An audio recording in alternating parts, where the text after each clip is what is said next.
ദൈവത്തിൻ്റെ സന്നിധിയിൽ നല്ല കാര്യമൊന്നോ മോശം കാര്യമൊന്നോ ഇല്ല. മോശം കാര്യങ്ങൾ കർത്താവിൻ്റെ പരിഗണനയിൽ വന്നാൽ അത് ഓട്ടോമാറ്റിക്കായിട്ട് നല്ല കാര്യങ്ങളായിട്ട് കൺവേർട്ട് ചെയ്യപ്പെടും. എന്താ അച്ഛൻ ഇങ്ങനെ പറഞ്ഞത്? ഞാൻ ചില സ്ഥലത്ത് പറയുകയും, മാതാപിതാക്കന്മാരുടെ നിത്യരക്ഷ ഉറപ്പുവരുത്തുന്നത് മക്കളുടെ തോന്നിവാസമാണെന്ന്. മനസ്സിലായില്ലേ? മാതാപിതാക്കന്മാരുടെ നിത്യരക്ഷ ഉറപ്പുവരുത്തുന്നത് മക്കളുടെ തോന്നിവാസമാണെന്ന്. എന്താ കാര്യം? ഇപ്പോൾ ചെറിയ പറയാം, അച്ഛാ എൻ്റെ മകൾ തെറ്റായ പ്രണയബന്ധത്തിലായിപ്പോയി, അപ്പോൾ ഞാൻ ചിരിക്കും. അപ്പോൾ അവർക്ക് സങ്കടമില്ല, അവർ തകർന്നാണ് വന്നിരിക്കുന്നത്. ഞാൻ ചിരിക്കണത് എന്താണ്? കൗൺസിലിങ്ങിൻ്റെ സമയത്ത് ഞാൻ ചിരിച്ചാൽ നിങ്ങൾ രക്ഷപ്പെടുന്നതിൻ്റെ അർത്ഥം എന്ന് വെച്ച് കഴിഞ്ഞാൽ, നിങ്ങൾക്ക് പ്രാർത്ഥിക്കാൻ കർത്താവ് ഒരു പ്രോജക്റ്റ് തന്നിരിക്കുന്നത്. മനസ്സിലായില്ലേ? നിങ്ങൾക്ക് പ്രാർത്ഥിക്കാൻ. ഇപ്പം നിങ്ങൾക്ക് ജോലിയില്ല എന്ന് പറഞ്ഞാൽ അതിൻ്റെ അർത്ഥം എന്താണ്? ജോലി കർത്താവിൻ്റെ കയ്യിലുണ്ടെന്ന് അതിൻ്റെ അർത്ഥം. നിങ്ങൾക്കില്ലെന്ന് പറഞ്ഞതിൻ്റെ അർത്ഥം എന്താ? ഇപ്പോൾ ഞാൻ ആ ചേച്ചിയോട് എന്താ പറഞ്ഞത്? ആ ചേച്ചിയോട് എന്താ പറഞ്ഞത്? 18 കൊല്ലമായിട്ട് എൻ്റെ ഭർത്താവിനെ കാണാനില്ല. അപ്പോൾ എനിക്ക് ചിരി വന്നത് എന്താ അറിയാമോ? ഈ 18 കൊല്ലമായിട്ട് ഇപ്പോഴാണല്ലോ ഇവർക്ക് തലക്കൂത്തൽ പിടിച്ചത്. എന്താ കാര്യം? അവിടെ മക്കളൊക്കെ ഉണ്ടാകും. ചില ചേച്ചിമാർക്കൊരു പ്രശ്നമുണ്ട് കേട്ടോ. മക്കൾക്കൊരു 20 വയസ്സായി കഴിഞ്ഞാൽ പിന്നെ അപ്പന്മാർ ഭർത്താക്കന്മാർ അത്ര വലിയ കാര്യമായിട്ട് കണക്കാക്കത്തില്ല. എന്താണ്? എന്നിട്ട് ഇവരെന്ത് ചെയ്യുമെന്നറിയോ? ഇവർ ദൈവത്തിന് നിരക്കാത്ത ചില പരിപാടികൾ ചെയ്യും. എന്താണ്? മക്കൾക്ക് 20-22 വയസ്സ്, ആ മക്കൾക്ക് പ്രത്യേകിച്ച്, ആ മക്കളെ ഇവർ ക്യാൻവാസ് ചെയ്യും. എങ്ങനെ ക്യാൻവാസ് ചെയ്യും? എൻ്റെ മകന് നീ നിനക്കറിയാവല്ല കാര്യങ്ങൾ, ഈ മനുഷ്യനൊന്നും ശ്രദ്ധിച്ചിട്ടില്ല. ഞാൻ കണ്ണിൽ ഈർക്കലും വെച്ച് കാല് വെള്ളത്തിൽ വെച്ച് നീ കാല് വെള്ളത്തിൽ വെച്ചിരിക്കുമ്പോൾ ഞാൻ കണ്ണിൽ ഈർക്കലും വെച്ചിരിക്കുന്നു. അങ്ങനെ 2 മണി വരെ ഇരുന്നാണ് നിന്നെ പഠിപ്പിച്ചത് എന്ന് വെച്ചാൽ നിനക്കിപ്പോൾ കിട്ടിക്കുന്ന ഐശ്വര്യങ്ങളെല്ലാം പകുതി എൻ്റേതാണെന്നാണ് ഈ പറയണത്. ക്ലെയിമാണ്. അമ്മമാരുടെ ക്ലെയിം, നിങ്ങൾ ക്ലെയിം നടത്തിക്ക് ഒരു കുഴപ്പമില്ല, പക്ഷേ അപ്പന്മാരെ ചവിട്ടരുത്. മനസ്സിലായില്ലേ? ക്ലെയിം നടത്തിയ കുഴപ്പമില്ല. നിങ്ങൾ ഈ ക്ലെയിം നടത്തേണ്ട ഉദ്ദേശം അപ്പനെ മൈൻഡ് ചെയ്യേണ്ട, ഉള്ള ഇങ്ങോട്ട് തന്നാൽ മതി എന്നതിൻ്റെ അർത്ഥം. അന്തരംഗമാണ് ഈ സംഭവം, അന്തരംഗമാണ്. ഇത് കർത്താവ് അംഗീകരിക്കത്തില്ല. നിങ്ങളുടെ ദൈവത്തെ അംഗീകരിക്കുന്നത് നിങ്ങൾക്ക് പോരായ്മയെ. ഇപ്പോൾ ദൈവത്തിന് വചനം അവിടെ അംഗീകരിച്ചില്ല. നിങ്ങളുടെ താല്പര്യങ്ങൾ വരുമ്പോൾ, സ്വന്തം താല്പര്യങ്ങൾ വരുമ്പോൾ കർത്താവിൻ്റെ വചനം ഈസിയായിട്ട് അവിടെ മാറ്റിവെക്കും. അങ്ങനെ വരുമ്പോൾ എന്താ പറ്റും? ദൈവത്തെ അംഗീകരിക്കുന്നത് പോരായ്മയായിട്ട് നിങ്ങൾ കരുതുന്നുവെന്ന് കർത്താവിന് പറയും. റോമ 1:29 വർക്കൗട്ട് ചെയ്യും. ദൈവത്തെ അംഗീകരിക്കുന്ന പോരായ്മയെ കരുതിനാൽ അധമ വികാരങ്ങളെ കേൾപ്പിച്ചു കൊടുത്തു. അപ്പോൾ ഒരമ്മ മക്കളുടെ കാര്യത്തിൽ ഭർത്താവിനെ ഔട്ടടിച്ചുകൊണ്ട് അവരെ, ഇപ്പോൾ ചില അമ്മമാരില്ലേ, ആ മക്കൾക്ക് ഒന്നും കൊടുക്കത്തില്ല, എല്ലാം പെമ്മക്കൾക്ക് കൊടുക്കത്തുള്ളൂ. ആ രീതി അവർ കാണിക്കും. ആ മക്കൾക്ക് ഒന്നും കൊടുക്കത്തില്ല. പെമ്മക്കളാണെങ്കിൽ അതിനേക്കാൾ പഞ്ചാരയും തേനുമായിട്ട് നടന്ന് ഇവരെ അമ്മയെ സോപ്പിട്ട് ചില പെമ്മക്കൾ വീട്ടിൽ വരുമ്പോൾ തന്നെ അപ്പൻ്റെ ലക്ഷണം മാറും. ഏതാണ്ടൊക്കെ പറഞ്ഞിക്കൊണ്ട് പോകാൻ വരികയാണ്. പോകേണ്ടതെന്നല്ല, നമ്മുടെ അമ്മ എടുത്തല്ല, നമ്മൾ ഇവിടെ വരാനാണ്. പക്ഷേ അനീതി അവിടെ വരരുത്. അവിടെ അനീതി വരരുത്. അനീതി വന്നാൽ നിങ്ങളുടെ ഷെയർ വാങ്ങിക്കുന്നതിലും കൊടുക്കുന്നതിലും ഒക്കെ ഒന്നും ഒരു മനുഷ്യനെ നമ്മുടെ സ്വാധീനം ഉപയോഗിച്ചുകൊണ്ട് സൈലൈൻ ചെയ്തിട്ട് നമ്മൾ കയറി അറ്റാക്ക് ചെയ്ത് ഒപ്പിച്ചെടുക്കരുത്. ഇങ്ങനെയൊക്കെ വരുമ്പോൾ ദൈവവചനം നമ്മൾ വിട്ടുകളയും. അപ്പോൾ റോമ 1:29 വർക്കൗട്ട് ചെയ്യും. എന്താണ്? ദൈവവചനം ദൈവത്തെ ഒന്ന് പറഞ്ഞ്, ദൈവത്തെ അംഗീകരിക്കുന്നത് പോരായ്മയായി കരുതിയതിനാൽ അധമവികാരങ്ങൾക്ക് ഏൽപ്പിച്ചു കൊടുക്കും. അതാണ് പ്രശ്നം. ഇത് മനസ്സിലാകണം. നമ്മൾ ദൈവത്തെ എവിടെ മാറ്റി നിർത്തിയാലും പിന്നെ വികാരമെല്ലാം അധമമായി പോകും. നമുക്ക് ദൈവത്തിൻ്റെ വചനത്തെ ദൈവത്തെ എവിടെ മാറ്റി നിർത്തിയാലും, കാരണം ദൈവത്തെ മാറ്റി നിർത്തണം എന്ന് പറയണതും ദൈവത്തിൻ്റെ വചനത്തെ മാറ്റി നിർത്തണം എന്ന് പറയുന്നത് സെയിമാണ്. സ്തുതിക്കട്ടെ, ഹല്ലേലൂയ, കരങ്ങൾ ഉയർത്തിക്കൊണ്ട് സ്തുതിക്കട്ടെ. Hallelujah, hallelujah. കർത്താവേ, ധ്യാനത്തിൽ പങ്കെടുത്തിരിക്കുന്ന മക്കൾ ഉടമ്പടിയുടെ നിയോഗങ്ങൾ കർത്താവേ, കുടുംബ സമാധാനമില്ലാത്തവരെ സ്പർശിക്കണമേ. കർത്താവേ, ഭവനരഹിതരെ സ്പർശിക്കണമേ. സന്താനരഹിതരെ സ്പർശിക്കണമേ. ഒരുമിച്ച് ഹല്ലേലൂയ, ഹല്ലേലൂയ, ഹല്ലേലൂയ. ഈശോയെ സ്പർശിക്കണമേ.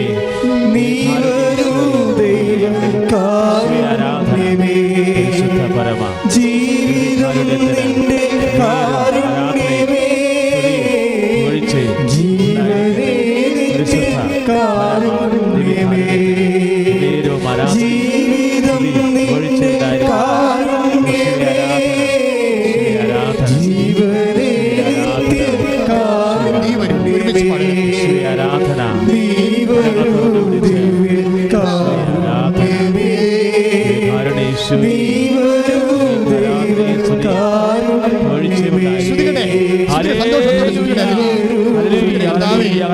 മക്കൾ കർത്താവേ, അങ്ങനെ വചനങ്ങൾ കേട്ടുകൊണ്ട് കർത്താവേ, കർത്താവേ, അങ്ങനെ വിശുദ്ധ വചനങ്ങൾ കർത്താവേ, കേൾക്കുന്ന നിമിഷങ്ങൾ കർത്താവേ, നിന്റെ പരിശുദ്ധാത്മാവിനാൽ മക്കൾ നിറങ്ങണമെന്ന് പ്രാർത്ഥിക്കുന്നു.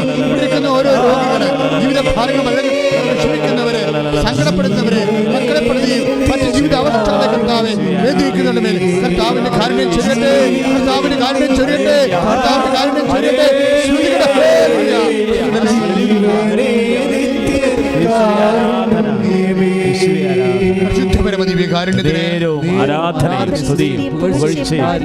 വിശുദ്ധ ലൂക്കാസ് സുവിശേഷം 9:26. വിശുദ്ധ ലൂക്കാസ് സുവിശേഷം 9:26. ഒരുവൻ ഏറ്റു പറഞ്ഞ ഒരുവൻ എന്നെക്കുറിച്ചോ എന്റെ വചനങ്ങളെക്കുറിച്ചോ ലജ്ജിച്ചാൽ അവനെക്കുറിച്ച് മനുഷ്യപുത്രനും പിതാവിന്റെയും വിശുദ്ധ ദൂതന്മാരുടെയും മഹത്വത്തിൽ വരുമ്പോൾ ലജ്ജിക്കും. അപ്പോഴേ ദൈവവും ദൈവത്തിൻ്റെ വചനവും രണ്ടല്ല, ഒന്നാണ്. നിങ്ങൾ വചനത്തെ മാറ്റി നിർത്തിയാൽ നിങ്ങൾ മനസ്സിലായില്ലേ?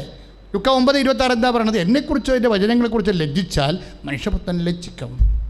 അപ്പം ഞാനും എൻ്റെ വചനവും എന്ന് പറഞ്ഞാൽ രണ്ടല്ല, ഒന്നാണെന്നാണ്. ഇപ്പം നമ്മുടെ ജീവിതത്തിൻ്റെ ഒരു അവസ്ഥയിൽ നമ്മൾ ഒരു തീരുമാനം എടുത്തപ്പോൾ അത് നീതിയല്ല, അത് സത്യമല്ല എന്നൊരു തീരുമാനമാണ് എടുക്കണമെങ്കിൽ ഇപ്പോൾ ചേച്ചിക്ക് എന്താ പറ്റിയിരിക്കണത്? മനാശയിലെ ചേച്ചിക്ക് എന്നാ പറ്റിയത്? അവർ മക്കൾ വളർന്നു വന്നപ്പോൾ മക്കളുടെ ശമ്പളമായി മക്കളുടെ ജീവിതമായി ഭർത്താവിനെ സംരക്ഷിക്കാതെയും ഭർത്താവിനെക്കുറിച്ച് ഇപ്പോൾ കഴിഞ്ഞ ദിവസങ്ങളോട് സാക്ഷ്യം പറഞ്ഞപ്പോൾ ഞാൻ ജില്ല പറയണല്ലേ, അത് ശരിയല്ലല്ലോ. ചേച്ചി എന്നോട് പറഞ്ഞു, എൻ്റെ മൂത്ത മകൾ മക്കൾ ജോലിയില്ല എന്ന് പറഞ്ഞു. അപ്പോൾ ഇതെല്ലാം പറഞ്ഞ് അപ്പോൾ തന്നെ അവിടെ കുറേ സമയം പോയി. മക്കളെക്കുറിച്ച് പറഞ്ഞപ്പോൾ ഒരു സമയം പോയി, അവിടെ സമയം തീർന്ന്. ഓക്കെ, മാക്സിമം ഈ ഓറഞ്ച് ചീട്ടുകാർക്കാണെങ്കിൽ പോലും 3 മിനിറ്റ് സംസാരം, ആളിങ്ങനെ നിൽക്കരിക്കരുത്. അപ്പം 3 മിനിറ്റ് സംസാരം.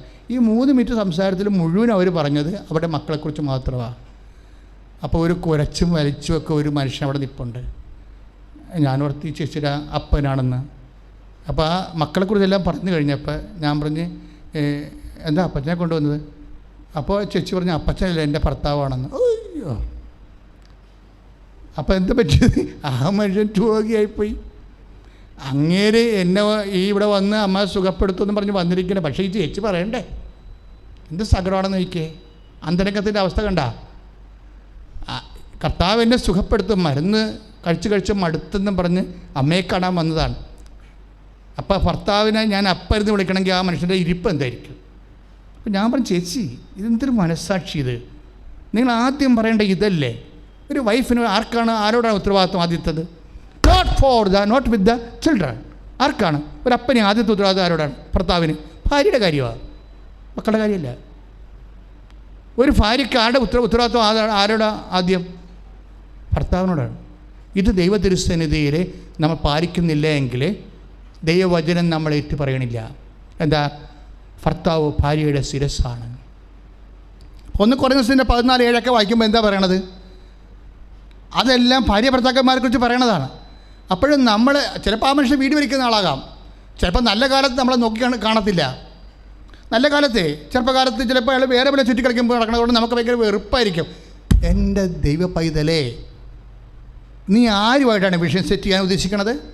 നിനക്ക് വേണ്ടി ക്രൂശിക്കപ്പെട്ടവനുമായിട്ട്, നിനക്ക് വേണ്ടി ഉയർത്തുന്നേറ്റനുമായിട്ട്, നിനക്ക് എന്തെല്ലാം നഷ്ടപ്പെട്ടാലും റീഫണ്ട് ചെയ്യാൻ കഴിവുള്ളവനുമായിട്ടാണ് ഈ വിഷയം നീ സെറ്റ് ചെയ്യാൻ ഉദ്ദേശിക്കുന്നത്. അപ്പം അവനെ പ്രതി നമ്മളെല്ലാം കുപ്പയായിട്ട് കരുതും. പ്രാർത്ഥിക്കുക, കർത്താവേ അങ്ങേ പ്രതി എനിക്ക് ലഭിച്ചിരിക്കുന്ന എൻ്റെ പഴയകാല ദുഃഖാനുഭവങ്ങളെ ഭാര്യയിൽ നിന്ന് ലഭിച്ചാലും ഭർത്താവിൽ നിന്ന് ലഭിച്ചാലും ഇപ്പോഴീ അൾത്താരയിലെ നാമത്തിലെ പൂർണ്ണമായി ഉപേക്ഷിക്കുന്നു.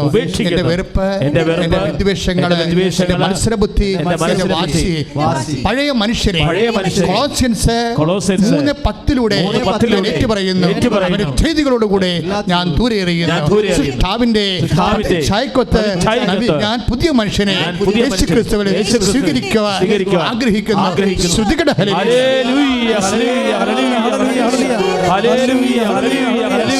കരങ്ങൾ ഉയർത്തിക്കൊണ്ട് എല്ലാ കുടുംബങ്ങളെയും ആശീർവദിക്കണമേ.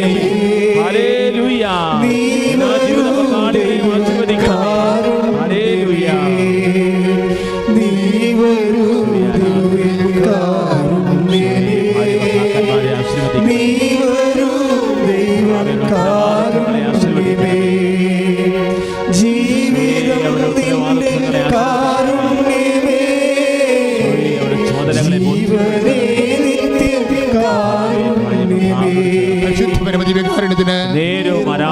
സ്തുതിയും പുകഴ്ചയും പരിശുദ്ധ പരമദിവ്യകാരുണ്യത്തിന് പരിശുദ്ധ പരമദിവ്യകാരുണ്യത്തിന് വീട്ടിൽ വിലയില്ല എന്ന് കണ്ടപ്പോൾ സങ്കടത്തോടെ ആ മനുഷ്യൻ ഇറങ്ങിപ്പോയി. പിന്നെ കണ്ടിട്ടില്ല.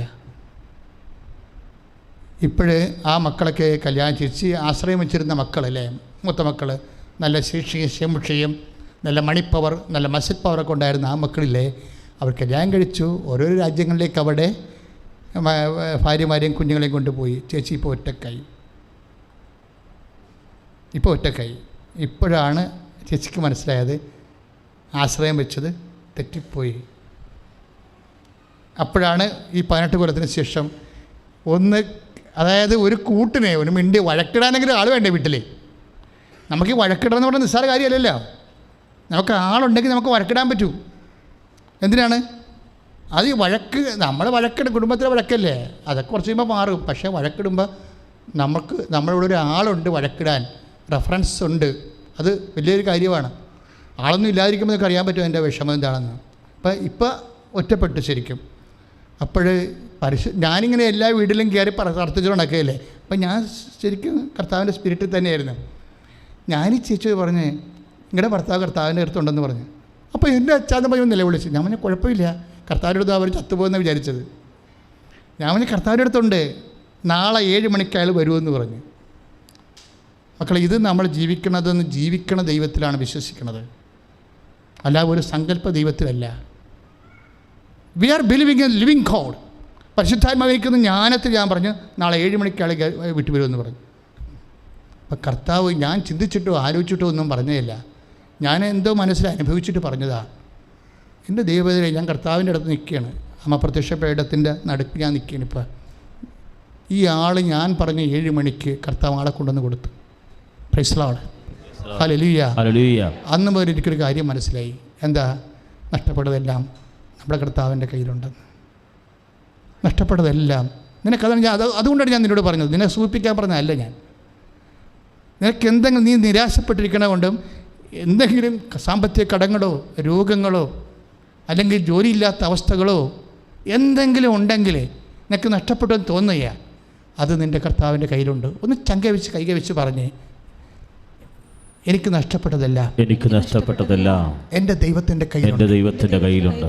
എനിക്ക് നഷ്ടപ്പെട്ടതെല്ലാം എൻ്റെ ദൈവത്തിൻ്റെ കയ്യിലുണ്ട്.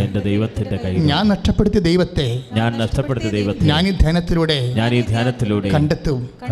എനിക്ക് നഷ്ടപ്പെട്ടത് എൻ്റെ ദൈവത്തോട് കൂടെ ദൈവം എനിക്ക് തിരിച്ചു തരും. ശ്രദ്ധിക്കട്ടെ, കൈയടിച്ചുകൊണ്ട് ശ്രദ്ധിക്കട്ടെ.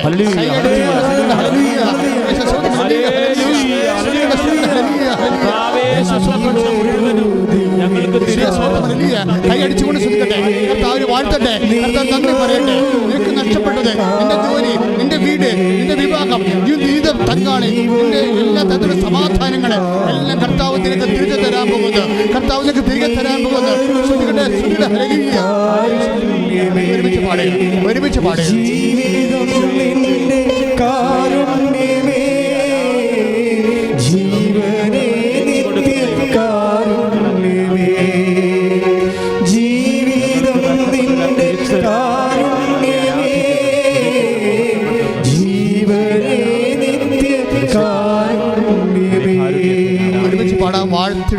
ശ്രദ്ധിക്കട്ടെ, ഹല്ലേലൂയ, ഹല്ലേലൂയ. കരങ്ങൾ ഉയർത്തിക്കൊണ്ട് ശ്രദ്ധിക്കട്ടെ. Hallelujah, hallelujah. നിനക്ക് വന്നിരിക്കുന്ന ദൈവികമായ വചനങ്ങൾ ഓർത്തുകൊണ്ട്, കർത്താവിന്റെ വചനങ്ങൾ ഓർത്തുകൊണ്ട്, കർത്താവിൽ നിന്ന് വിശുദ്ധീകരണങ്ങൾ ഓർത്തുകൊണ്ട്, കർത്താവിൽ നിന്ന് നഷ്ടപ്പെട്ട തിരിച്ചു തരാൻ പോകുന്നതിന് ഓർത്തുകൊണ്ട്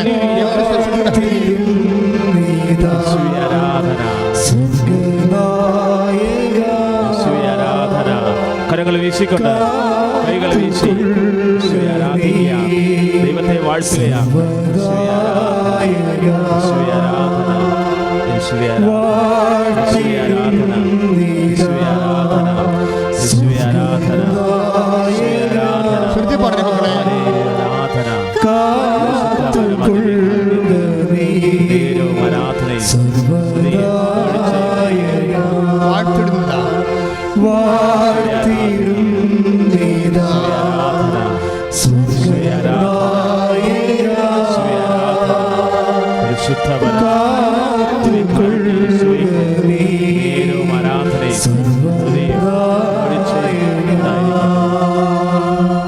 പരിശുദ്ധ പരമദിവ്യകാരുണ്യത്തിന് നമ്മൾ ഈ ധ്യാനം തുടങ്ങിയത് ചെയ്യാത്ത കുറ്റത്തിന് ജയിലിലായൊരു മനുഷ്യനെക്കുറിച്ച് പറഞ്ഞുകൊണ്ടാണ്. ഞാനിപ്പോൾ അത് വിഷയം നിന്ന് എടുക്കാൻ കാര്യം എന്താണെന്ന് വെച്ചാൽ അതിനകത്ത് കുറേയധികം വിശ്വാസ സത്യങ്ങളുണ്ട്. ഈ മനുഷ്യൻ ഇയാൾ പെട്ടെന്ന് ജയിലിലായി. എന്താ കുറ്റം? കൊലക്കുറ്റമാണ്, 1-ാം പ്രതിയാണ്. ദാറ്റ് മീൻസ് ഡബിൾ ജീവപര്യന്തമൊക്കെ കിട്ടുന്ന കേസൊക്കെയാണിത്. പക്ഷേ എന്താ പ്രശ്നം? അയാളെ കൊല ചെയ്തിട്ടില്ല. പക്ഷെ പറഞ്ഞിട്ട് എന്താ കാര്യം? പ്രതിഭാഗം വക്കീലും പോലീസും FIR എല്ലാം പ്രതികൂലമാണ്. FIR ഒക്കെ പ്രതികൂലമായി കഴിഞ്ഞാൽ എങ്ങനെ ചെന്ന് അവസാനിക്കാനാ? നമ്മൾ പറയും പോലീസ് നിസ്സാരമാണെന്നൊക്കെ ഇങ്ങനെ ജയിൽ വിളിക്കുമ്പോൾ പറയാം. പക്ഷെ അടുത്ത് നോക്കണ വിവരം അറിയണമെങ്കിൽ അവരെഴുതുന്നതിലേത്താണ് നമ്മൾ പോയി തൂങ്ങണത്. സുപ്രീം കോടതി വരെ തൂങ്ങണത് അവരെഴുതുന്ന FIR-ലും മകസറിലുമാണ്. അത് ചിലപ്പോൾ ഏടായിരിക്കും എഴുതി വിടണത്. ഒരു ഏടിൻ്റെ പവർ എന്ന് പറയണത് ഒരു വ്യക്തിയുടെ ജീവിതം മുഴുവൻ ആയുസ് ചിലപ്പോൾ അതിന് വിലയിൽ പോകും. അപ്പോൾ അതുകൊണ്ടാണ് ബോധമുള്ളവർ പോലീസിൻ്റെ അടുത്ത് അഭ്യാസം കാണിക്കത്തില്ല. ഞാൻ പറഞ്ഞു വരുന്നത്, ഈ മനുഷ്യൻ ഇങ്ങനെ പെട്ടെന്നൊരു അവസ്ഥയിൽ പ്രതി രക്ഷപ്പെടുകയും ചെയ്ത് ഇവരെയാണ് പോലീസിന് കിട്ടിയത്. പോലീസിനെ സംബന്ധിച്ചിടത്തോളം കുറ്റം തെളിയിക്കേണ്ട ആവശ്യമുണ്ട്. അതുകൊണ്ട് ഈ മനുഷ്യൻ 1-ാം പ്രതിയാക്കി. ഇനിയിപ്പോൾ പോകണമെങ്കിൽ രക്ഷപ്പെടണമെങ്കിൽ നമ്മൾ കോടതി പോയി വാദിക്കണം. ചിലപ്പോൾ രക്ഷപ്പെടും, അല്ലെങ്കിൽ കോടതി ചെല്ലുമ്പോൾ അതിനേക്കാൾ പ്രശ്നമാണ്. എന്താ കാര്യം? അവിടെ തെളിവ് മാത്രമേ ഉള്ളൂ, വേറെ ഒന്നുമില്ല. സത്യമല്ലല്ലോ കോടതിയിലെ പ്രശ്നം. സത്യം ഒന്നും ചെയ്യത്തില്ല, ഒന്നും ചെയ്യാൻ പറ്റത്തില്ല. വക്കീൽമാരോട് ഉണ്ടെങ്കിൽ അറിയാം, ഒന്നും ചെയ്യാൻ പറ്റത്തില്ല. അവിടെ തെളിവ്, എവിഡൻസ് ഈ മനുഷ്യനെതിരായിട്ടാണ് FIR-ൽ ഇരിക്കുന്നത്. എങ്ങനെ തിരുത്താനാണ്? ആകപ്പാടെ പെട്ട്. പക്ഷേ ഇവരുടെ അമ്മ വന്ന് ഉടമ്പടി ചെയ്ത് 120 ദിവസം ജയിലിൽ കിടന്നപ്പോൾ ഉടമ്പടി, അപ്പോൾ അതുവരെ അനക്കമൊന്നുമില്ല. ഉടമ്പടി ചെയ്ത് കഴിയുമ്പോൾ അമ്മയുടെ ഒരു രീതി, ദൈവത്തിൻ്റെ പണ്ട് മുതലുള്ള രീതിയാണ്. ജയിലറയൊക്കെ തുറക്കുന്നത് ദൈവത്തിൻ്റെ പണ്ട് മുതലേ ഉള്ളൊരു സ്ഥിരമായിട്ടുള്ള കാര്യമാണ്. 10 ദിവസത്തിൻ്റെയൊക്കെ ജയിൽ തുറന്ന്, പൗലോസിൻ്റെ ജയിലറ തുറന്ന്, ഈ ജയിലറ തുറന്ന കർത്താവ് ഇന്നും ജീവിച്ചിരിപ്പുണ്ട്. നമ്മൾ ഏത് ജയിലിലാണെന്ന് പറഞ്ഞാലും, ഏത് അവസ്ഥയിലുള്ള ജയിലേ ആണെന്ന് വിചാരിച്ചാലും കർത്താവ് അത് തുറക്കും. 45 വർഷമായിട്ട് പുകവലിക്കുന്നൊരു മനുഷ്യൻ കഴിഞ്ഞ ദിവസങ്ങളുടെ സാക്ഷ്യം പറഞ്ഞു. 45 വർഷമൊക്കെ പുകവലിച്ചാൽ പിന്നെ എന്ത് ചെയ്യാനാ? ഒന്നും ചെയ്യാനില്ല. പക്ഷേ പിന്നെ അതിൻ്റെ അകത്ത് നർക്കോട്ടിക് അഡിക്ഷൻ ആകുമല്ല. പക്ഷേ ഉടമ്പടിയുടെ ഉപ്പ് ഒരു തുള്ളി കഴിച്ചു, ഉടമ്പടി തൈലം പുരട്ടി, ഭാര്യ പറഞ്ഞ സാക്ഷ്യമാണ്. അയാൾക്ക് പിന്നെ അത് മരിക്കണം തോന്നിയില്ല. ഇതുപോലെ തന്നെയാണ് ഒരു കുടിക്കുന്ന ആൾ ഈ ആഴ്ചയിലാണ് സാക്ഷ്യം പറഞ്ഞത്. അത് യൂട്യൂബിൽ ഉണ്ട് കേട്ടോ. അയാൾ കുടിച്ചില്ലെങ്കിൽ അയാളിത് 10-40 കൊല്ലം കുടിക്കുന്ന ആളാണ്. പക്ഷേ എന്താ ചെയ്തെന്ന് ഉടമ്പടിയുടെ കാശ് രൂപം ഭാര്യ അയാളുടെ കഴുത്തിലിട്ട് കൊടുത്തു. അതൊക്കെ മുമ്പ് ഒരു കാര്യം ചെയ്ത് കൃപാസനം പത്രം കൊടുത്ത്. അപ്പോൾ അയാൾ പറഞ്ഞത് തട്ടിപ്പും വെട്ടിപ്പാണ്, ഇതൊന്നും കൃപാസനമല്ലേ, തട്ടിപ്പും വെട്ടിപ്പാണ്. അപ്പം എൻ്റെ പണ്ടാരാണ്ട് ഈ പത്രമൊക്കെ വെച്ച് കിടക്കുകയൊക്കെ ചെയ്തപ്പോൾ സോഷ്യൽ മീഡിയ കുറേ പ്രശ്നങ്ങളുണ്ടായില്ല. ഞാനതിനൊന്നും ഉത്തരം പറയാൻ പോയില്ല. ഞാൻ ശാന്തമായിട്ട് സൗമ്യമായിട്ട് ഉത്തരം പറഞ്ഞു, ഉള്ള കാര്യം ഉള്ളതുപോലെ പറഞ്ഞു. പിന്നെ ആ വിവാദം തീർന്നായിരുന്നു. പക്ഷേ ഈ സ്ത്രീ പത്രം കൊടുത്തിട്ട് പറഞ്ഞു, നിങ്ങൾക്ക് അങ്ങനെ ഡൗട്ടുണ്ടെങ്കിൽ പത്രം കൊണ്ടുപോയി നിങ്ങൾ മുതലാളിയുടെ, അയാൾ വലിയ കോൺട്രാക്ടറാണ്, ആ ഓഫീസിൽ കൊണ്ടുപോയി വെക്കും, നിങ്ങളുടെ ശമ്പളം കൂടുമെന്ന് പറഞ്ഞു. മാതാവ് ഇതിൽ ഇടപെട്ടാലും പത്രം ഇയാൾക്ക് വിശ്വാസം കൊടുക്കാൻ വേണ്ടി ചെയ്ത പരിപാടിയായിരിക്കും ദൈവം. ഇയാൾ പത്രം കൊണ്ട് പരീക്ഷിക്കാൻ വേണ്ടി വെച്ച്, പക്ഷേ അന്നും വൈകുന്നേരം ശമ്പളം കൂടി. അപ്പോൾ നിങ്ങളെ കൊണ്ട് പത്രം എവിടെയെങ്കിലും വെക്കാൻ വേണ്ടി ഞാൻ പറയുകയല്ല. ഞാനൊരു സാക്ഷ്യം ഉണ്ടായിരുന്ന സാക്ഷ്യം വിശദീകരിക്കുക മാത്രം ചെയ്യണം, ആരും മിസ്ലീഡ് ചെയ്യരുത്. പത്രം ഞാൻ വ്യഞ്ചരിച്ചതിനെ തരണത്, അത് ഓരോരുത്തർക്ക് പരിശുദ്ധാത്മാവ് വ്യക്തിപരമായിട്ട് വെളിപ്പെടുത്തുമ്പോൾ അവർ വായിക്കുകയും ചെയ്യും, അവർക്ക് അഭിഷേകം കിട്ടുകയും ചെയ്യും. പക്ഷേ എപ്പോഴും നമ്മൾ ശ്രദ്ധിക്കേണ്ടത്, ഇയാൾക്കൊരു അടയാളം മാതാവ് അതിലൂടെ കൊടുത്ത്, അപ്പോൾ അയാൾക്ക് കുറച്ച് വിശ്വാസമായി. പക്ഷേ ഇയാളെ ഉടമ്പടി കാശ് രൂപ ഇയാളെ കഴുത്ത് ഇട്ടച്ചും പറഞ്ഞ്, ഇട്ടതേ ഉള്ളൂ, ഇട്ടച്ചും പറഞ്ഞ് നിങ്ങളുടെ കുടി മാറുമെന്നാണ് പറഞ്ഞു. മാതാവ് മാറ്റും. അപ്പോൾ അയാൾ ചിരിച്ച്, എന്താ കാര്യം? 40-45 വയസ്സായിട്ടുള്ള കുടിയാണ്, അതെങ്ങനെ മാറ്റാമെന്ന് അയാൾക്ക് തന്നെ അറിയാം. അയാൾ കുടിച്ചിൽ രാവിലെ തന്നെ കുടിച്ചിൽ വിറക്കുന്ന ആളാണ്. അയാൾക്ക് അതിനെക്കുറിച്ച് ഒരു ഐഡിയയും ഇല്ല. പക്ഷേ കാശിലും ഇട്ടതിന് ശേഷം ഇയാൾ ബാറിൽ അന്ന് ചെന്നിട്ട് ഇയാൾ വെറുതെ ഇറങ്ങിപ്പോന്നു. പിറ്റേ ദിവസം പോയി അയാൾക്ക് കുടിക്കണമെന്ന് തോന്നിയില്ല. പിന്നെ ഇപ്പോൾ കോവിഡ് കഴിഞ്ഞില്ലേ, ഈ കാലങ്ങളെല്ലാം പല പ്രാവശ്യം ബാർ തുറന്നെങ്കിലും ഇയാൾ ഇന്ന് വരെ 1.5 കൊല്ലമായിട്ട് ഇന്ന് വരെ കുടിച്ചിട്ടില്ലേ. ഇപ്പം കുടിക്കണ ചിന്ത പോലും ആ മനുഷ്യനില്ല. ദാറ്റ് മീൻസ് എന്താ? ദൈവം നേരിട്ട് ഇടപെടുകയാണ്, നേരിട്ട് ഇടപെടുകയാണ് ഓരോ കാര്യങ്ങളിലും. അത് നിങ്ങളെ യൂട്യൂബിൽ യൂട്യൂബിലെ കാര്യത്തിൽ ഞാൻ സാക്ഷ്യത്തിന് ഇടപെടാറില്ല. ചില സാക്ഷികൾ കേൾക്കുമ്പോൾ എനിക്ക് ഇഷ്ടപ്പെടും, അപ്പോൾ ഞാനത് പ്രസംഗത്തിൽ പറയും. അത് പൂർണ്ണമായിട്ട് അതിനകത്ത് കുറേ വചനങ്ങളുള്ളതായിരിക്കും. അതുകൊണ്ടാണ് എല്ലാ സാക്ഷ്യങ്ങളും സത്യമാണ്. പക്ഷെ ചില വചനങ്ങൾ ഒരൊക്കെ ജനം അനുഭവിക്കുന്ന പ്രശ്നമായിരിക്കും. അതൊരു കുടുംബത്തിൻ്റെ വിഷയമായിരിക്കത്തില്ല, അത് ഒരു സമൂഹം മുഴുവൻ അനുഭവിക്കുന്ന പ്രശ്നങ്ങളെല്ലാം ഞാനെടുത്ത് വീണ്ടും അത് ഒരു വചന വിചാരത്തിന് വെക്കും. അപ്പോൾ ഇതിൽ നിനക്ക് മനസ്സിലായത് ശ്രുതികട മക്കളെ, യേശുവേ സ്തോത്രം, ഹല്ലേലൂയ. കരങ്ങൾ ഉയർത്തിക്കൊണ്ട് സ്തുതിച്ച് പ്രാർത്ഥിക്കട്ടെ. യേശുവേ ആരാധന, ഹല്ലേലൂയ ഹല്ലേലൂയ ഹല്ലേലൂയ ഹല്ലേലൂയ.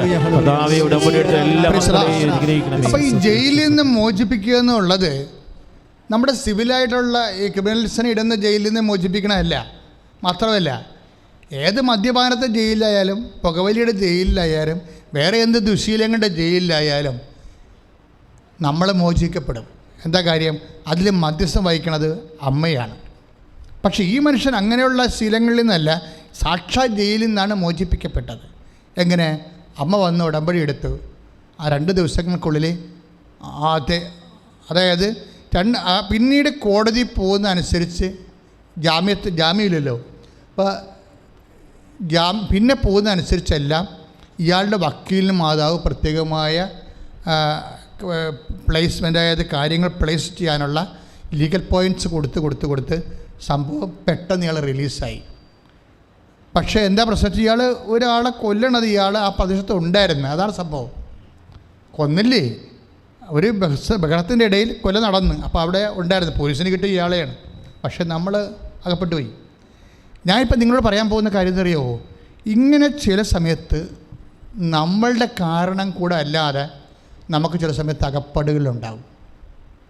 നമുക്ക് കാരണം അതിനകത്തില്ല, നമ്മളുമായിട്ട് ബന്ധമില്ല. പക്ഷേ നമ്മൾ ദൈവമേ, ഞാനിങ്ങനെ അകപ്പെട്ടില്ല, അതിൻ്റെ അകത്ത് എനിക്കിൻ്റെ അകത്ത് ഉത്തരവാദിത്വമൊന്നും ഇല്ലെങ്കിലും ഞാൻ അനുഭവിക്കണില്ല. അപ്പം നമ്മൾക്ക് ഉത്തരവാദിത്വമില്ലാത്ത കാര്യങ്ങൾ നമ്മൾ അനുഭവിക്കേണ്ടി വരുന്ന സാഹചര്യമുണ്ട് ജീവിതത്തിൽ. ഇതിനെ എങ്ങനെ മാനേജ് ചെയ്യാൻ കഴിയുമെന്ന് നമ്മൾ ചിന്തിക്കണം. ശ്രുതികട്ടെ ഹല്ലേലൂയ. കരങ്ങൾ ഉയർത്തിക്കൊണ്ട് സ്തുതിക്കട്ടെ. കർത്താവേ, വലിയ പ്രബോധനത്താൽ ഞങ്ങളെ ശക്തിപ്പെടുത്തുന്നതിന്, ആത്മീയ പ്രബോധനത്താൽ ഞങ്ങളെ കർത്താവേ ശക്തിപ്പെടുത്തി നന്ദി പറയുന്ന കർത്താവേ, ഞങ്ങളുടെ കുടുംബങ്ങളെ അനുഗ്രഹിക്കണമേ. ഉടമ്പടിയെടുത്ത ഓരോ മക്കളെയും ആശീർവദിക്കണമേ. Hallelujah hallelujah hallelujah.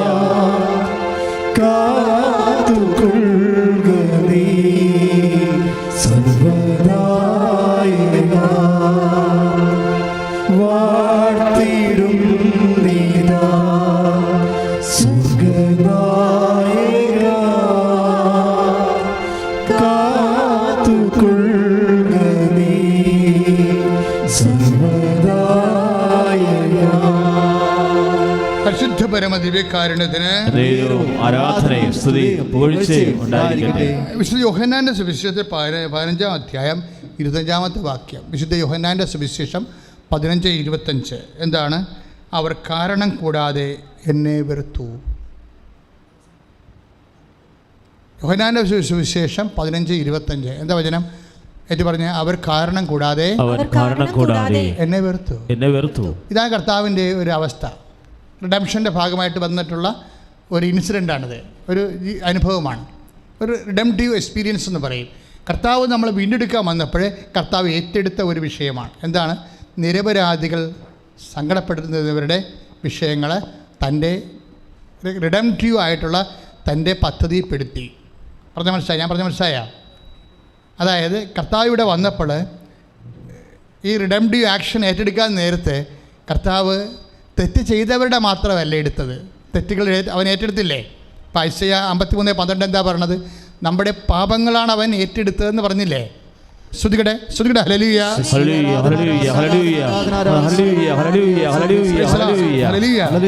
ഐസയ്യ 53:12 എന്താ എഴുതിയിരിക്കണത്?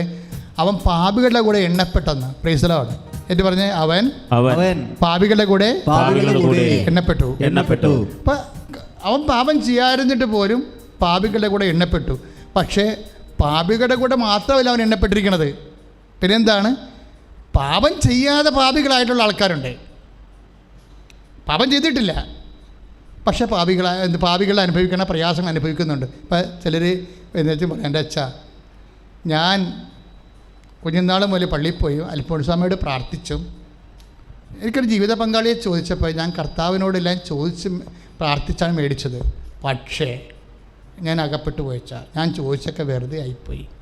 ഇയാൾക്ക് വേറെ പെണ്ണുങ്ങളുണ്ടെന്ന് പറയും. ആർക്ക്? ഭർത്താവിനെ.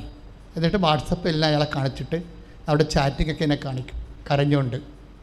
അപ്പോൾ നമ്മളോർക്കും, ദൈവമേ, 4ാം ക്ലാസ് തൊട്ട് അല്ലെങ്കിൽ നമ്മൾ പ്രായമായതിന് ശേഷം ഒരു സ്ത്രീയാണെന്ന് തിരിച്ചറിഞ്ഞതിന് ശേഷം നമ്മൾ പ്രാർത്ഥിക്കാൻ തുടങ്ങിയതാണ്. ഞാൻ വിവാഹം കഴിക്കണമെങ്കിൽ എനിക്ക് പേടിയാണ് ഈ കള്ളുകുടിയന്മാരാ, എനിക്കൊരു നല്ല ആളെ തന്നെ കർത്താവേ.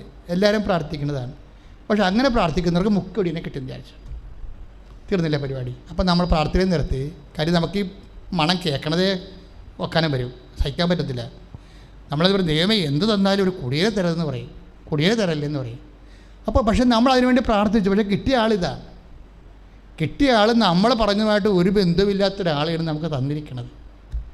അപ്പോൾ നമുക്ക് വിശ്വാസം ചില ആൾക്കാർക്ക് പോകും, ചില ആൾക്കാർക്ക് ഭയങ്കര സങ്കടം വരും. പ്രാർത്ഥിക്കണേ എന്തിനാണ്? ഞാനിങ്ങനെ ജീവിതകാലം മുഴുവൻ പ്രാർത്ഥിച്ച് 10-25 കൊല്ലം പ്രാർത്ഥിച്ചിട്ടല്ലേ ഈ പണ്ടാരത്തിന് കിട്ടിയത്. ഇങ്ങനെയാണെങ്കിൽ പിന്നെ പ്രാർത്ഥിച്ചിട്ട് എന്താ പ്രയോജനം? ഇങ്ങനെ പലതരത്തിലുള്ള നിഷ്കളങ്കരും നിരപരാധികളുമായിട്ടുള്ള സഹനങ്ങൾ അതുകൂടി കർത്താവ് ഏറ്റെടുത്തിട്ടുണ്ട്.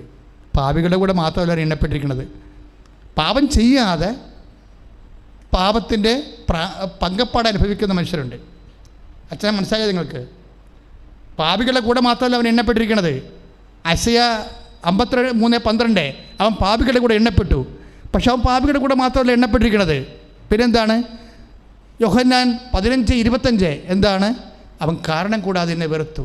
എന്ന് വെച്ചാൽ പാപം ചെയ്യാതെ പാപം ചെയ്തതുപോലുള്ള പങ്കപ്പാട് അനുഭവിക്കുന്ന മനുഷ്യരുടെ ആത്മദുഃഖങ്ങളും നിന്റെ കർത്താവ് ഏറ്റെടുത്തിരിക്കുന്നു. കൈയിട്ടിച്ച് കർത്താവ്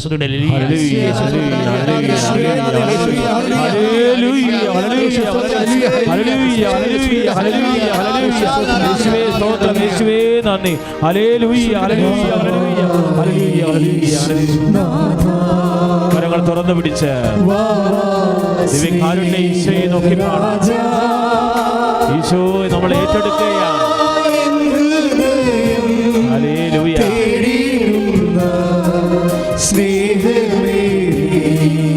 എല്ലാവരും ചേർന്ന്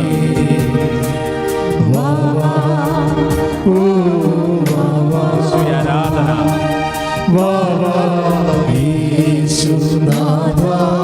ഹല്ലേലൂയ.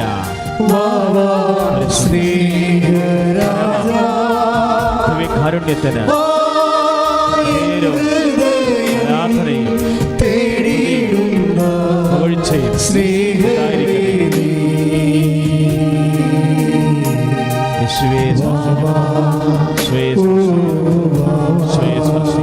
പരിശുദ്ധ പരമദിവ്യകാരുണ്യത്തിന് റോമ 6:8 റോമ 6:8 നാം ക്രിസ്തുവിനോടുകൂടെ മരിച്ചുവെങ്കിൽ എന്ന് പറഞ്ഞേ, നാം ക്രിസ്തുവിനോട് കൂടെ മരിച്ചുവെങ്കിൽ അവനോട് കൂടെ ജീവിക്കും. അവനോട് കൂടെ ജീവിക്കും. കൈ ഉയർത്തിക്കൊണ്ട് ചിന്താവണം പറയുന്നത്, നാം ക്രിസ്തുവോട് ജീവിച്ചെങ്കിൽ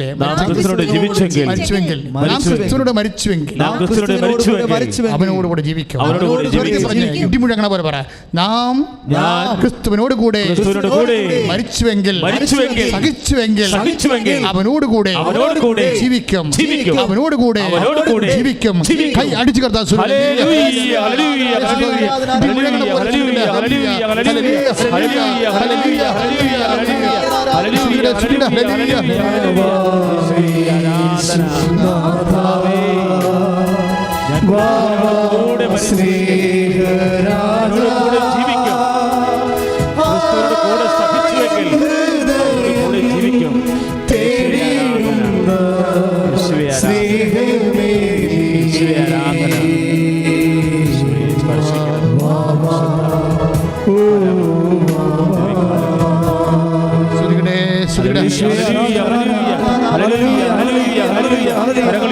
സ്തുതിക്കട്ടെ.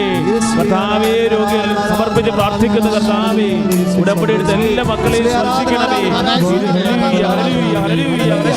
കരങ്ങൾ ഉയർത്തിക്കൊണ്ട് സ്തുതിക്കട്ടെ. കർത്താവിന്റെ ശക്തി ഒഴുകുകയാണ്, ദൈവത്തിന്റെ സാന്നിധ്യം നിറയുകയാണ്. ഉടമ്പടിയെടുത്ത ഓരോ മക്കളെയും കർത്താവിന്റെ കൃപ ചൊരിയുകയാണ്. ഹല്ലേലൂയ,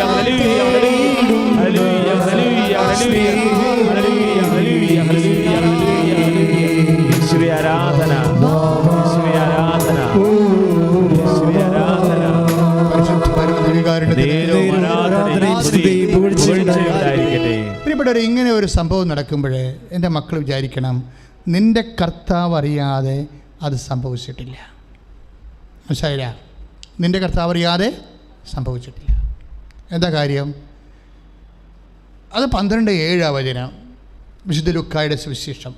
ഒരു നാണയത്തുട്ടിന് 2 കുരുവികൾ വിളിക്കപ്പെടുന്നില്ലേ? അതിലൊന്നു പോലും എൻ്റെ സ്വർഗസ്ഥനായ പിതാവ് അറിയാതെ താഴെ വീഴുന്നില്ല. നിൻ്റെ വീഴ്ചയെല്ലാം കർത്താവ് അറിഞ്ഞുകൊണ്ടാണെങ്കിൽ ദൈവവേദലേ ആ വീഴ്ച നിൻ്റെ കർത്താവിൻ്റെ മുമ്പിലാണ്. പൗലോസ് എന്താ പറഞ്ഞത്? എൻ്റെ കർത്താവിൻ്റെ മുമ്പിലാണ് വീഴുന്നെങ്കിൽ അവൻ എന്നെ എഴുന്നേൽപ്പിക്കും. എപ്പോഴാണ്? നിത്യതയിലായാലും എഴുന്നേൽപ്പിക്കും. ഒരു നിത്യതയ്ക്ക് വേണ്ടിയുള്ള സ്വരുക്കൂട്ടലേ, അതല്ലേ കർത്താവിനോട് നമ്മൾ റോമ 6:8 വായിച്ചത് എന്താണ്? ക്രിസ്തുവിനോട് സഹിച്ചെങ്കിലും മരിച്ചെങ്കിൽ അവൻ്റെ കൂടെ നേടുമെന്ന് പറഞ്ഞാൽ എന്താണ്? ക്രിസ്തുവിന് മരണമില്ലാത്ത നിത്യത. എൻ്റെ ദൈവത്തെ നീ അനുഭവിക്കുന്ന ഓരോ സഹനങ്ങളും നിൻ്റെ നിത്യരക്ഷയ്ക്ക് വേണ്ടി കർത്താവ് കരുതിക്കുട്ടി. He's bringing the advance remittance. നിനക്ക് അത് വലിയ ഭാഗ്യമാണ് മക്കളെ.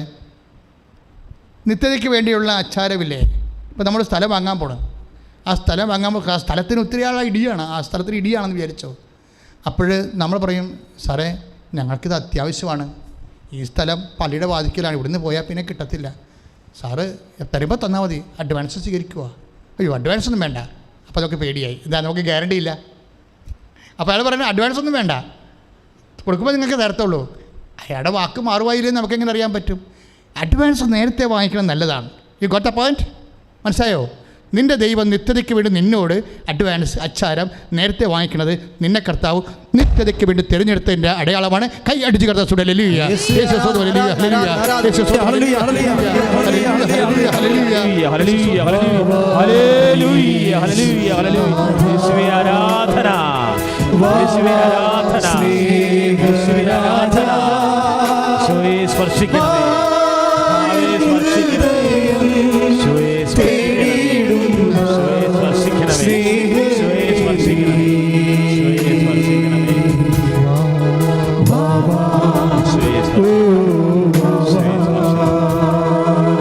അവസാനമായ വചനം 5:41 നടപടി പുസ്തകം.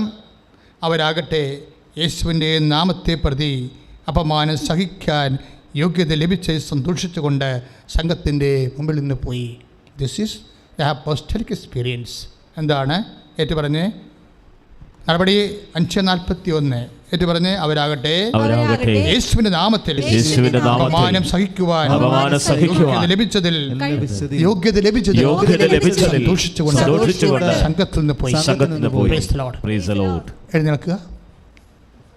ഒരു വിഷയം, അത് യേശുവിൻ്റെ നാമത്തിൽ നമ്മൾ ഏറ്റെടുത്താൽ തീർച്ചയായിട്ടും നീ ഒരു വിശ്വാസിയാണെങ്കിൽ നിനക്ക് സന്തോഷത്തിൻ്റെ കാരണമാണ്. എന്താണ്? നിത്യതയുടെ അഡ്വാൻസാണത്. നിത്യതയുടെ അഡ്വാൻസാണ്. അപ്പോൾ ഈ ജയിലിൽ വീണ മനുഷ്യൻ ആ ജയം കാരണം കൂടാതെയാണ്. അത് 15-25 അവർ കാരണം കൂടാതെ എന്നെ വെറുത്തു, എന്നെ ശിക്ഷിച്ചു. അപ്പോൾ നമ്മളാരായി? കാരണം കൂടാതെ ശിക്ഷിക്കപ്പെട്ടത് ആരാണ്? കർത്താവ്. റോമ 8:6 എന്താ പറയണത്? കർത്താവിൻ്റെ കൂടെ. റോമ 6:8 എന്താ പറയണത്? കർത്താവിൻ്റെ കൂടെ സഹിക്കുന്നവൻ മരിക്കുന്നവൻ കർത്താവിൻ്റെ കൂടെ നേടും. അതുകൊണ്ടാണ് അപ്പോസ്തലന്മാർ ആ നേട്ടം ഓർത്തിട്ടാണ് സന്തോഷിച്ചത്. 5:41 നടപടി 5:41 അപ്പോസ്തലന്മാർ അടി കിട്ടിയപ്പോഴെന്താ സന്തോഷിച്ചത്? അത് കർത്താവിൻ്റെ കൂടെ സഹിക്കാനത്തുള്ളതാണ്. കർത്താവിൻ്റെ കൂടെ സഹിക്കാൻ, വേറെ ആരുടെയും കൂടെയല്ല. നമ്മൾ മക്കളുടെ കൂടെ സഹിക്കും, രാത്രി മുഴുവൻ ഉറക്കം നിന്നിരിക്കും. അവിടെ ആശുപത്രിയിലാണെങ്കിൽ ഭർത്താവിൻ്റെ കൂടെ ഇരിക്കും, അല്ലേ? നമ്മൾ രാത്രി മുഴുവൻ എത്രയോ 3-4 ദിവസമൊക്കെ ഐസിയുവിൻ്റെ വാതിക്കൽ ഇരുന്ന് ഉറങ്ങുന്നില്ലേ? പക്ഷേ കർത്താവിൻ്റെ കൂടെ 3-4 മാസം നീ ഐസിയുവിൻ്റെ പുറത്തിരിക്കേണ്ട കാര്യമില്ല. ഒരു നിമിഷം കർത്താവിൻ്റെ കൂടെ നിനക്ക് സഹിക്കേണ്ടി വന്നാൽ നിൻ്റെ ദൈവം നിന്നെ ഓർക്കും, നിത്യത വരെ ഓർക്കും. കൈ അടിച്ച് മതി ദൈവത്തെ സ്തുതിക്കട്ടെ.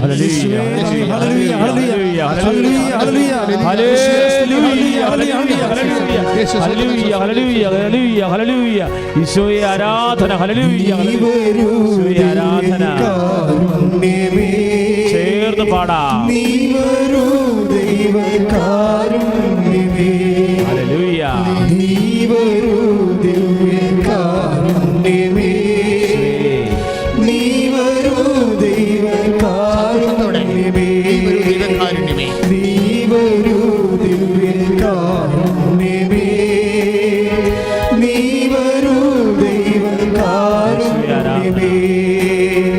ജീവിതം നിന്റെ കാരുണ്യമേ, ജീവനേ നിന്റെ കാരുണ്യമേ, ജീവിതം നിന്റെ കാരുണ്യമേ, ജീവനേ നിന്റെ കാരുണ്യമേ. നമുക്ക് രോഗസൗഖ്യ പ്രാർത്ഥന സമയമാണ്. രോഗം ഉള്ള ഇടങ്ങളിലെല്ലാം നിങ്ങൾ വലതുകരം വെക്കുക. കയ്യൊപ്പ് പ്രാർത്ഥനയിലൂടെയും ഉടമ്പടി പ്രകാരമാണ് ഈ കയ്യൊപ്പ് നടക്കുന്നത്. ശരീരത്തിൽ കൈവെക്കുന്നത് ഉടമ്പടി പ്രകാരം. എബ്രാഹാം തൻ്റെ മകനായ ഇസഹാക്കിന് ജീവിത പങ്കാളിയെപ്പോലും നേടാൻ വേണ്ടി, സ്വീകരിക്കാൻ വേണ്ടി ദാസനെ വിടുമ്പോൾ അവൻ ശരീരത്തിൽ കൈവെപ്പിച്ചിട്ടാണ് വിടുന്നത്. വെക്കുമ്പോൾ നീ ചെയ്ത ഉടമ്പടിയെ നീ ഓർക്കണം. നിൻ്റെ ശരീരത്തിൻ്റെ വ്യത്യസ്തങ്ങളായ ഭാഗങ്ങളിലെല്ലാം രോഗങ്ങൾ സൗഖ്യമാകാൻ നിനക്ക് അവകാശമുണ്ട്. കാര്യമെന്താണ്? ഉടമ്പടി നിനക്ക് അവകാശം തന്നിട്ടുണ്ട്. കർത്താവെ, അനേകം മക്കൾ അങ്ങയുടെ തിരുസന്നിധി കൈവച്ച് അവിടെ ശരീരഭാഗങ്ങളിൽ കൈവച്ച് പ്രാർത്ഥിക്കുകയാണ്. കർത്താവ് അവൻ പറയണ പോലെ ചെയ്തുകൊണ്ട് അങ്ങയുടെ നാമത്തിന് സാക്ഷ്യം വഹിച്ചുകൊണ്ട് സുവിശേഷം ആകാനും സുവിശേഷം ഏകാനും കർത്താവിനെ അറിയാത്ത അറിയിക്കുവാനും അറിഞ്ഞവനെ ആഴപ്പെടുത്തുവാനും വചന മത്സരത്തിന് കാരുണ്യ പ്രവൃത്തി ചെയ്തുകൊണ്ട് കർത്താവെ, അങ്ങയുടെ മക്കൾ അങ്ങയുടെ കൃപയ്ക്ക് അവകാശികളായിരിക്കുന്നവർ കർത്താവെ, അവിടെ ശരീരത്തിൽ അങ്ങയുടെ നാമത്തിൽ കർത്താവെ കൈകൾ വെച്ചുകൊണ്ട് പ്രാർത്ഥിക്കണം. ഈശോ നിന്റെ തിരുപ്രഭാതം വരദകരം കർത്താവെ അട്ടിപ്പിടർ പോലെ വൈതാക്കാലം പോലെ ദൈവികമായ ഉന്നതമായ നാമത്തിൽ സഭയുടെ അധികാരത്തിൽ കുറിച്ചിന്റെ അടയാളത്തിൽ വാസ്തവത്താറെ ജീവനോടെ പ്രത്യക്ഷപ്പെട്ട പരിശുദ്ധ അമ്മയുടെ മധ്യസ്ഥത്തിലെ മാരക രോഗങ്ങളെ തീരാവേദികളെ യേശു നാമത്തിൽ മാറിപ്പോകട്ടെ.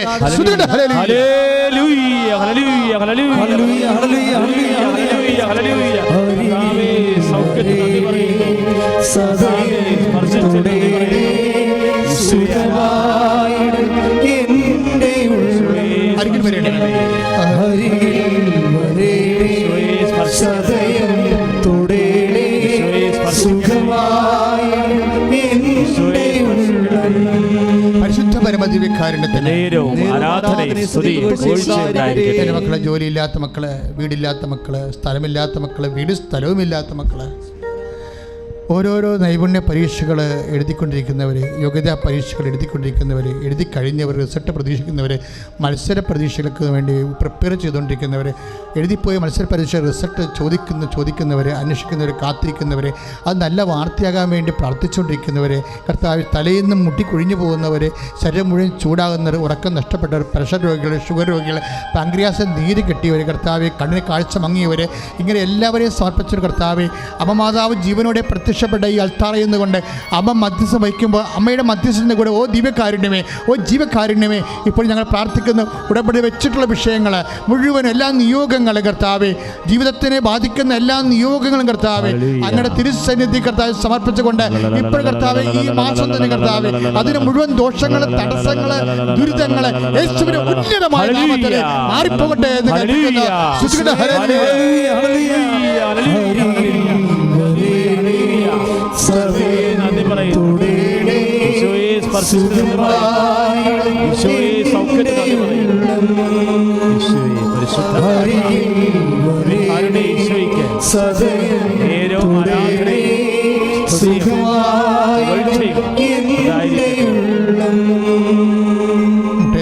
സമാപന ആശീർവാദം. വ്യക്തിപരമായി ഉടമ്പടി എടുക്കാനുള്ളവരും ഇതുവരെ ഉടമ്പടി എടുത്തിട്ടില്ലാത്തവരും ഉടമ്പടി എടുക്കാൻ വേണ്ടി എടുക്കുമ്പോൾ ഈ വിഷയം സമർപ്പിക്കും എന്നുള്ളവരെ ഇപ്പോഴത്തന്നെ അവരുടെ വ്യക്തിപരമായ നിയോഗങ്ങൾ ഈ ആശീർവാദത്തിൻ്റെ സമയത്ത് പരിശുദ്ധ അമ്മയ്ക്ക് സമർപ്പിക്കുക. ഞാനിവിടെ വിട്ടുപോയി നിങ്ങൾക്ക് തോന്നുന്ന എന്തെങ്കിലും വിഷയങ്ങളുണ്ടെങ്കിൽ അത് നിങ്ങളുടെ വ്യക്തിപരമായ വിഷയങ്ങൾ പരിശുദ്ധ അമ്മ വഴി ഇപ്പോഴും ഈശോയ്ക്ക് ഏൽപ്പിക്കുക. ഈശോ അത് ആശീർവദിച്ചിട്ട് സത്യമായി ഈ അൾത്താറിൽ നിങ്ങൾക്ക് സാക്ഷ്യം പറയാൻ കഴിയും. അനേകം മക്കൾ ലോകത്ത് സൂര്യസ്തമിക്കാത്ത സാമ്രാജ്യം എന്ന് പറഞ്ഞ പോലെ സാക്ഷ്യം അവസാനിക്കാത്ത അൾത്താറയിലാണ് നമ്മൾ നിൽക്കുന്നത്. അമ്മ വഴി ലോകത്ത് ജനതകൾക്കും അതുപോലെ തന്നെ എല്ലാ ഭൂഖണ്ഡങ്ങളിലും ഉള്ളവർക്ക് ഇവിടെ സാക്ഷ്യം പറഞ്ഞിട്ടുണ്ട്. നിനക്ക് ഒരു കാലത്ത് ഇവിടെ സാക്ഷ്യം പറയാൻ കഴിയും. ഇപ്പോൾ നീ ആശീർവാദം സ്വീകരിക്കാൻ പോവുകയാണ്. നിൻ്റെ കിട്ടാക്കടങ്ങൾ, മറാരോഗങ്ങൾ ഇപ്പോൾ ഈശോ ഏറ്റെടുക്കും. നിൻ്റെ ജീവിതം തന്നെ ഏറ്റെടുത്ത ആളാണ് നിസ്സാരമായ നിൻ്റെ ജീവിത അവസ്ഥകൾ ഏറ്റെടുക്കുക. അതുകൊണ്ട് നീ വിശ്വസിച്ചുകൊണ്ട് പരിപൂർണമായി സ്തുതിച്ചുകൊണ്ട് അതിശക്തമായി സ്തുതിച്ചുകൊണ്ട് പക്ഷാപരിച്ച് പ്രാർത്ഥിച്ചുകൊണ്ട് ആശീർവാദം ദിവികാരുടെ ഈശോ ഇതാ നമ്മളെ ആശീർവദിക്കാൻ പോവുകയാണ്. ഇരുകരങ്ങളും കർത്താവിന്റെ സന്നിധിയിലേക്ക് ഉയർത്തിപ്പിടിച്ച് നിങ്ങളുടെ ഉടമ്പടിയിൽ സമർപ്പിച്ച എല്ലാ നിയോഗങ്ങളും ഓർക്കണം. ഓൺലൈൻ ഉടമ്പടിയിൽ സമർപ്പിച്ച നിയോഗങ്ങൾ ഓർക്കണം. ലൈറ്റ് അക്കാദമിയിൽ പ്രയർ റിക്വസ്റ്റിന്റെ നിയോഗങ്ങൾ ഓർത്തുകൊണ്ട് അതിശക്തമായി സ്തുതിക്കട്ടെ. ഇതാ ഈശോ നിങ്ങളെ ആശീർവദിക്കുകയാണ്. നാം അവനോടുകൂടി മരിച്ചുവെങ്കിൽ നാം അവനോടുകൂടി ജീവിക്കുമെന്ന് വലിയ ബോധ്യമുണ്ടാകട്ടെ. നമുക്ക് നഷ്ടപ്പെട്ടതല്ല ഇതാ ദിവികാരുടെ ഈശോ തരികയാണ്. ഓൺലൈനായിരിക്കുന്ന മക്കള്, ടെലിവിഷൻ ചാനലിൽ പ്രാർത്ഥിക്കുന്ന മക്കള്, നിങ്ങൾക്ക് നഷ്ടപ്പെട്ടതല്ല, ജോലിയാകട്ടെ, ദുരിതങ്ങളാകട്ടെ, സാമ്പത്തിക പ്രതിസന്ധികളാകട്ടെ, ഈശോ തിരിച്ചു തരികയാണ്. സമസ്തവും തിരിച്ചു തരികയാണ്. ഈശോ ഇതാ നിങ്ങളെ അപപ്രത്യക്ഷപ്പെട്ട ധാരയിൽ നിന്നുകൊണ്ട് ആശീർവദിക്കുകയാണ്. യേശുവേ ആരാധന, യേശുവേ ആരാധന. ഓ ദിവ്യകാരുണ്യ ഈശോയെ, അമ്മയുടെ പ്രത്യക്ഷപ്പെടൽ തിരുസഭയെടുക്കുന്നതിന് പ്രാർത്ഥിക്കുന്നു. Hallelujah, hallelujah, hallelujah. ഓ ദിവ്യകാരുണ്യ ഈശോയെ, ബഹുമാനപ്പെട്ട ജോസഫ് അച്ഛനെ കൃപയ്ക്ക് മേൽ കൃപ നൽക്. ലോകത്തിന് വേണ്ടി ഉപയോഗിക്കണമേ എന്ന് പ്രാർത്ഥിക്കുന്നു. അലക്സാണ്ടറിനെ സമർപ്പിക്കുന്നു. കൃപാസനത്തിന്റെ ഓരോ ശുശ്രൂഷകളെയും സമർപ്പിച്ച് പ്രാർത്ഥിക്കുന്നു. Hallelujah, hallelujah, hallelujah. യേശുവേ ആരാധന. പരിശുദ്ധ